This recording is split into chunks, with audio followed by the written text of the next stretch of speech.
सईद खान माझ्या नजरेमध्ये एक उथळ व्यक्तिमत्व आहे आणि अशा व्यक्तिमत्वाने असं बोलायला नाही पाहिजे. ह्या गोष्टीचे जे बोलले ना, कारण कसं आहे माहिती आहे का, त्यांची पूर्ण जिल्ह्याला त्यांची कुंडली माहीत आहे. काही नगरसेवकांना ही यादी मुळात हा निधी हा काही लोकांना प्रभावित करण्यासाठी आलाय का? आज ज्या मंडळींच्या सहकार्याने ते आमदार झाले त्यांच्या मनामध्ये तरी कुठंतरी निराशेचं वातावरण असेल की आपण हे कसल्या प्रकारच्या माणसाला या ठिकाणी निवडून दिलंय. त्यांनाच आणखी परभणी कळायला भरपूर वेळ आहे. आणि बघा, हे सत्तेच्या माध्यमातून पैसा कमवणे, पैशाच्या माध्यमातून पुन्हा सत्ता कमवणे इतकी सोपं नाही परभणीमध्ये.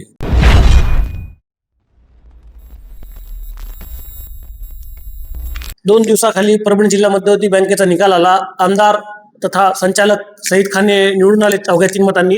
सईद खान यांनी जेव्हा मीडियाशी बोलताना काही परभणीचे जे आमदार राहुल पाटील यांच्यावर काही टीका टिप्पणी केली, त्याच्या टीका टिप्पणीकडे तुम्ही कसं पाहता?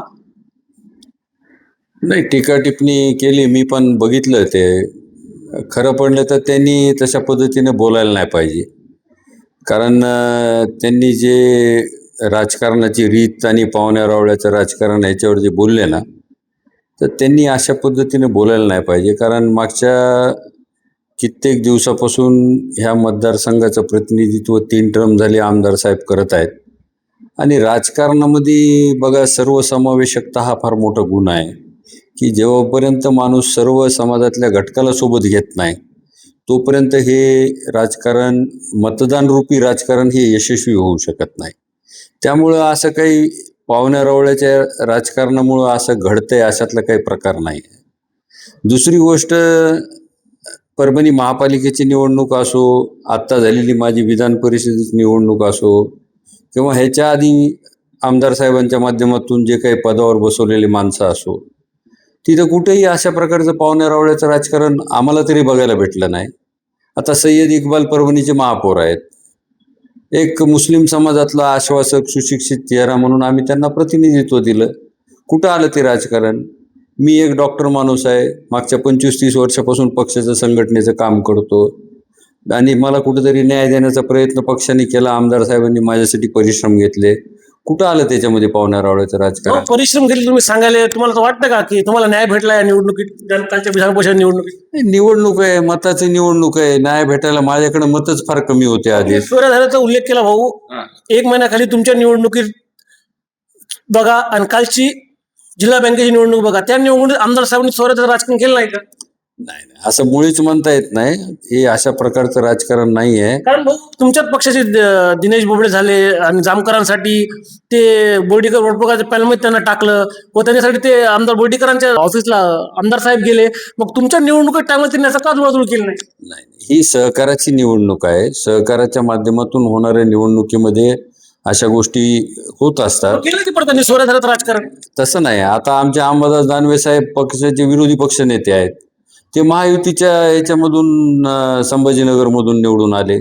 तर त्याला ही सहकाराची निवडणूक ही वेगळी निवडणूक आहे. सोयऱ्यादाऱ्याचं राजकारण याला म्हणता येणार नाही. आमदार सईद खान यांनी स्वराज्याचं राजकारण टीका केली, कारण जिल्हा बँकेच्या निवडणुकीत अशी घटना घडली नाही स्वराज्याची. नाही नाही नाही, मुळीच नाही. ही अत्यंत चुकीची गोष्ट आहे. ते कोणीतरी सांगून दिलेली स्क्रिप्ट वाचतायत. आणि माझी विनंती आहे सईद खान साहेबाला की त्यांनी ही स्क्रिप्ट वाचणं, असं कोणाच्या तरी म्हणण्यावर हे कॉमेंट करणं सोडून दिलं. म्हणण्यावर तुम्हाला काय वाटतं? नाही, मी नाही सांगू शकत, पण ते आपली निवडणूक झाली, सगळ्या प्रकारात आपण लढलो, सगळं झालं, नाव घ्यायला काय? नाव घ्यायला आणि भ्यायचा विषय नाही या ठिकाणी. माझं स्पष्ट म्हणणं आहे की अशा पद्धतीची गोष्ट त्यांच्या तोंडून शोभत नाही. त्यांना सुद्धा ह्याच सोयऱ्याधाऱ्यांनी सगळ्यांनी निवडून दिलेलं आहे. म्हणून त्यांनी ही गोष्ट नेहमी याची जाणीव ठेवली पाहिजे की त्यांना सुद्धा जी मदत झालेली आहे ती सर्वांचीच मदत झालेली आहे. त्यामुळे त्यांनी ही गोष्ट बोलणं योग्य नाही. आणि मी त्याच्यामुळे आधीच सांगितलं की राजकारणामध्ये सर्वसमावेशकता पाहिजे. राजकारण हे सर्व समाजातल्या घटकाला घेऊन पूर्ण होत असतं. असं ठराविक काही गोष्टी करून कधीच कोणाचं राजकारण होऊ शकत नाही. थेट त्यांनी 29ला आमदार राहुल पाटलावर सांगितलं की 29ला कसं बघता, कारण आनंदरावला निवडून आणतोच म्हणले ते. याच्याकडे कसं पाहता तुम्ही? एका प्रकारे चॅलेंज केले त्यांनी आमदार साहेब. त्यांनी जे चॅलेंज दिलंय त्यांना आणखी परभणी जिल्ह्याला फार चांगल्या पद्धतीने ओळखण्याची गरज आहे. ते आणखी फार नवीन आहेत आणि त्यांना आणखी माहिती काय आहे ते, असं माझं स्पष्ट मत आहे. कारण मी त्यांच्या 2-3 बाईट बघितल्या. त्या बाईटमध्ये थोडासा त्यांना अति आत्मविश्वास म्हणता येईल किंवा त्यांना जरा थोडं वेगळ्या पद्धतीने ते बोलतायत, पण आणखी परभणी समजायला खूप वर्ष लागतील त्यांना. आणि नेमकं काय काय घडेल कुणाला? सईद खान यांनाच. त्यांनी ज्यांनी कॉमेंट केली आहे ना ही, की त्यांनी आव्हान दिलंय, त्यांनाच आणखी परभणी कळायला भरपूर वेळ आहे. आणि बघा, हे सत्तेच्या माध्यमातून पैसा कमवणे, पैशाच्या माध्यमातून पुन्हा सत्ता कमवणे इतकी सोपं नाही परभणीमध्ये. नाही, वेळ लागेल मला तुम्ही भाऊ. त्यांनी एका भावाला नगराध्यक्ष केलं, काही दिवसापहिले स्वतः आमदार झाले, लहान भावाला जिल्हा बँकेत बिनविरोध केलं, स्वतः इतके मोठे प्रस्ताविताच्या विरोधात उभं राहून जिल्हा बँकेत निवडून आले. मग अजून नाही, मान्य आहे ना मला, तुम्हाला पद जरूर मिळाले, पण पदही कोणाच्या मदतीशिवाय मिळालेलं नाही. तुम्हाला मदत पण झालेलीच आहे ना, ती मदत झाली म्हणूनच तुम्हाला पद मिळाले. या परभणी जिल्ह्याच्या राजकारणामध्ये असं स्वबळावर निवडून येणारे व्यक्तिमत्व असं त्यांना तुम्ही समजू नका. इथं भले भले लोक सेटिंगचं राजकारण करतात, पैशाचं राजकारण करतात. त्याच्यामुळे ह्या गोष्टीला तुम्ही असं त्यांना त्याचं पूर्ण श्रेय देण्यामध्ये काहीच अर्थ नाही ना.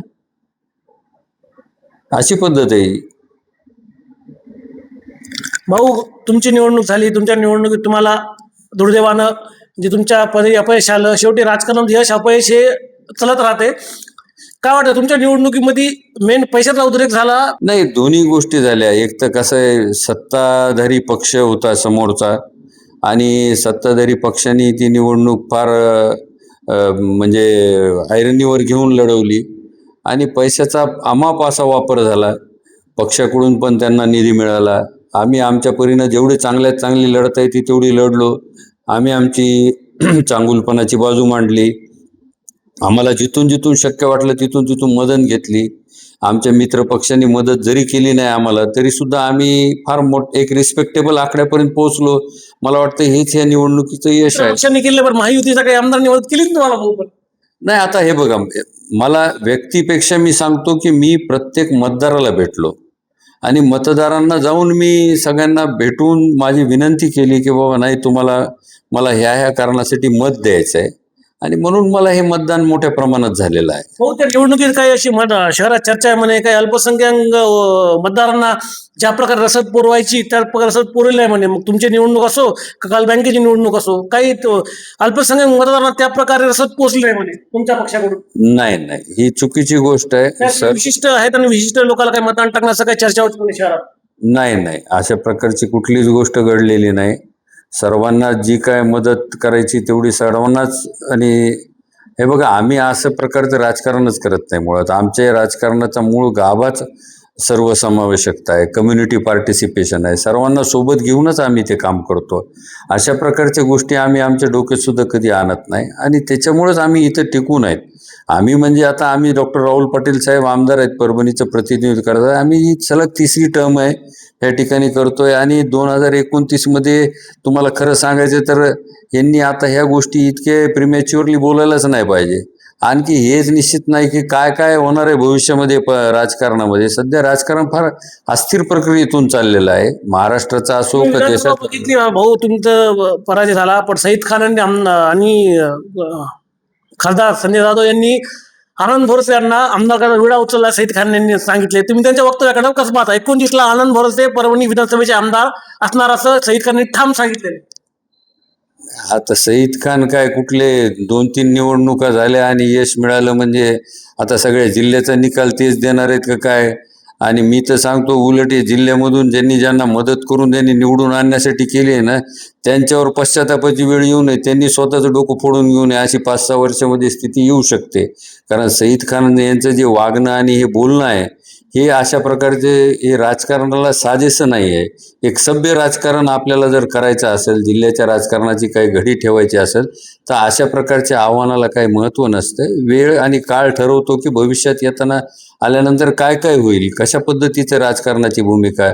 इथं राजकारणामध्ये प्रत्येक दिवस एक नवीन परीक्षा असते. हे काय आपल्या एकदा डॉक्टर विवेक नावंदर डॉक्टर झाले, MS ऑर्थोपेडिक झाले म्हणजे ते परमनंट त्यांचं ते ज्ञान झालं, अशातला प्रकार नाही. इथं राजकारणामध्ये रोज नवा पेपर, रोज नवे प्रश्न, रोज त्याचे नवीन उत्तरं असतात. म्हणून आज या विषयावर बोलणं काही उचित नाही आहे. त्यांनी आव्हान दिलं असेल तर आता हे आव्हान स्वीकारून जे काही पुढे भूमिका घ्यावं लागतील ते करता येतील. खासदार साहेबांनी भाऊ निवडणूक झाली तुम्हाला सांगितलं होतं म्हणे की आपल्याकडे आकडा नाही आणि उद्या मी तुझ्यासोबत राहणार नाही, असं त्यांनी स्पष्ट मीडियासमोर खूपदा बोलून दाखवले की मी विवेक नावंदरांना सांगितलं होतं की ही निवडणूक जड जाणार आहे, भले भले मोठे उभे आहेत आणि तो डॉक्टर माणूस आहे, उगा निवडणुकीच्या नादी लागू नको आणि उद्याला मी तुझ्यासोबत राहणार आहे असं खासदार साहेबांनी तुम्हाला चेतावणी दिली ती म्हणे. आणि आता काल परवा त्यांनी पक्षात प्रवेश केला शिंदे सेनेत. आता महापालिकेत तुम्ही पाहिलं की तुम्ही सगळे नगरपालिकेत सगळं नियोजन तुम्ही केलं, परभणी महापालिकेचं सगळं, कोणाला तिकीट द्यायचं कोणाला नाही द्यायचं काय सगळं नियोजन तुम्ही केलं. आता महापालिकेत परिस्थिती तुमची कशी राहणार आहे?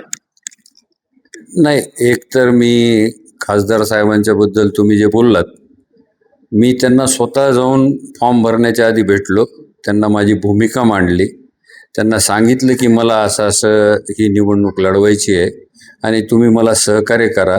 आणि मला खूप दिवसांनी संधी आली आणि मी त्यांना हेही सांगितलं की मी तुमच्या प्रत्येक निवडणुकीमध्ये मी पण पक्षाचं काम म्हणून चांगल्या पद्धतीने केलं आहे आणि माझी आता अपेक्षा आहे की मला इतक्या लांब कालावधीनंतर काहीतरी चान्स आला आहे तर तुम्ही मला मदत करा. माझी मागणी ही एकदम वैध मागणी होती.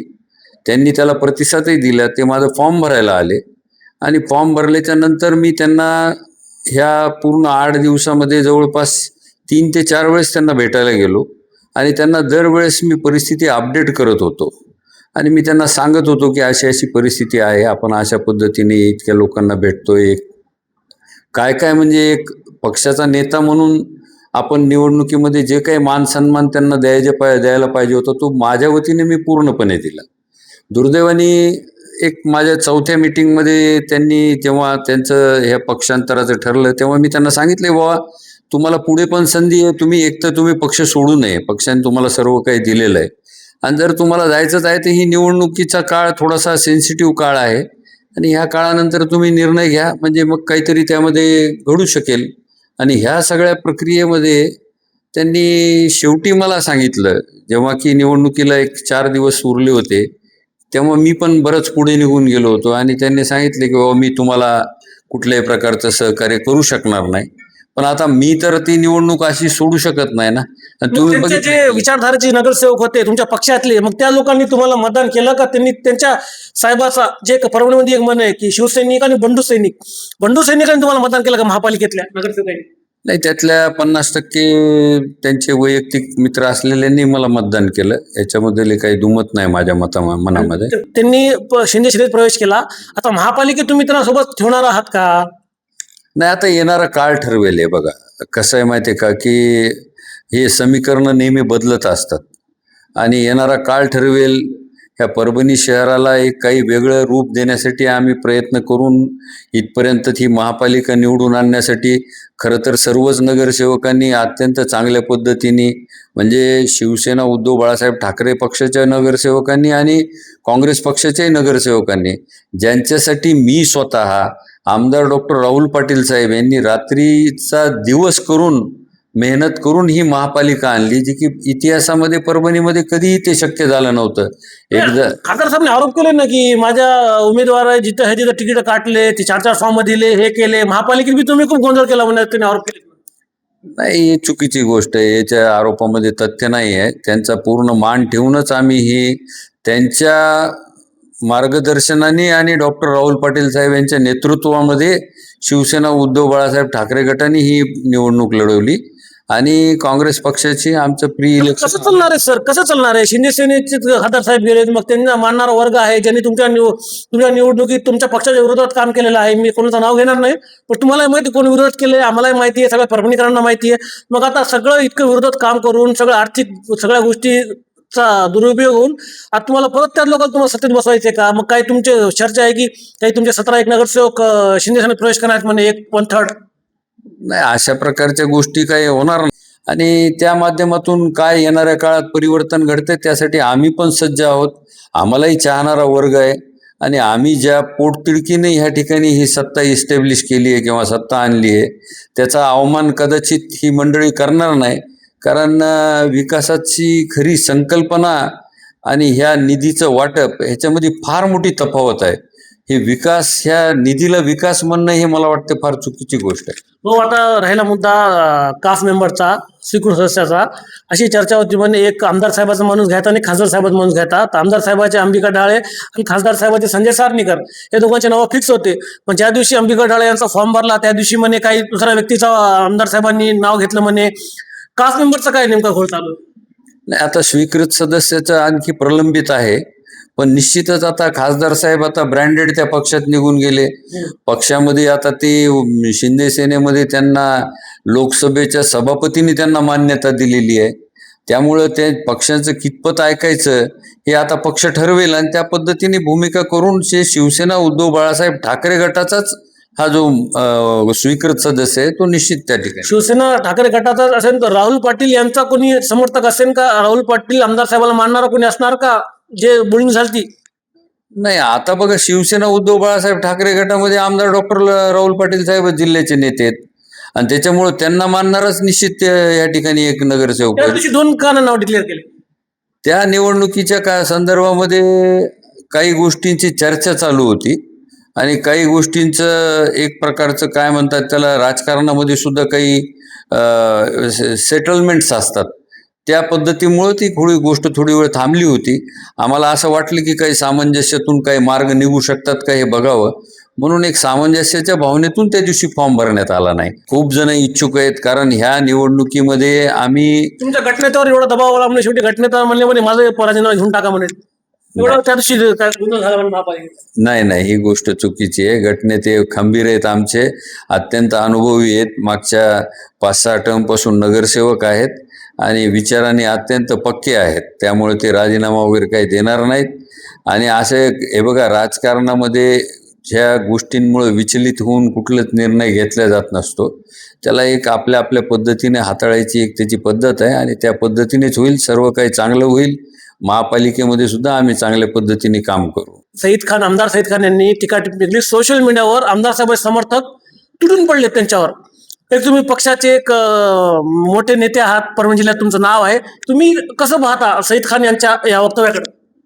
सईद खान माझ्या नजरेमध्ये एक उथळ व्यक्तिमत्व आहे आणि अशा व्यक्तिमत्वाने असं बोलायला नाही पाहिजे. ह्या गोष्टीचे जे बोलले ना, कारण कसं आहे माहिती आहे का, त्यांची पूर्ण जिल्ह्याला त्यांची कुंडली माहीत आहे. त्यांनी फार अल्प कालावधीमध्ये हे यश संपादन केलेलं आहे आणि हे यश संपादन करण्यासाठी त्यांनी ज्या काही तडजोडी केलेल्या आहेत ह्या सुद्धा सगळ्या जिल्ह्याला माहीत आहेत. त्यामुळं त्यांच्यावर फक्त आमदार साहेबाचे समर्थकच नाही, जिल्ह्यातली बहुतांश मंडळी ह्या वक्तव्याने नाराज होणार आहे. आणि मी त्याच्याही पुढे जाऊन सांगतो, आज ज्या मंडळींच्या सहकार्याने ते आमदार झाले त्यांच्या मनामध्ये तरी कुठंतरी निराशेचं वातावरण असेल की आपण हे कसल्या प्रकारच्या माणसाला या ठिकाणी निवडून दिलंय, हे मी तुम्हाला निश्चित सांगू शकतो. कसल्या प्रकारचा माणूस म्हणजे? नाही, त्यांनी आता बघा, आज माणसाला उन्हापुरा, आज 22 तारीख आहे, 1 महिना झालाय निकाल लागून. ह्या 1 महिन्यामध्ये आपण एवढं बेताल वागणं हे काही योग्य नाही आहे. आपण फार बॅलन्स भूमिका ठेवली पाहिजे. राजकारण लांब काळासाठी असतं, संबंधही लांब काळासाठी असतात आणि ह्या प्रत्येक गोष्टीचा आपण विचार केला पाहिजे बोलताना. एक काहीतरी उथळपणे बोलण्यामध्ये काय अर्थ नाही असं माझं मत आहे.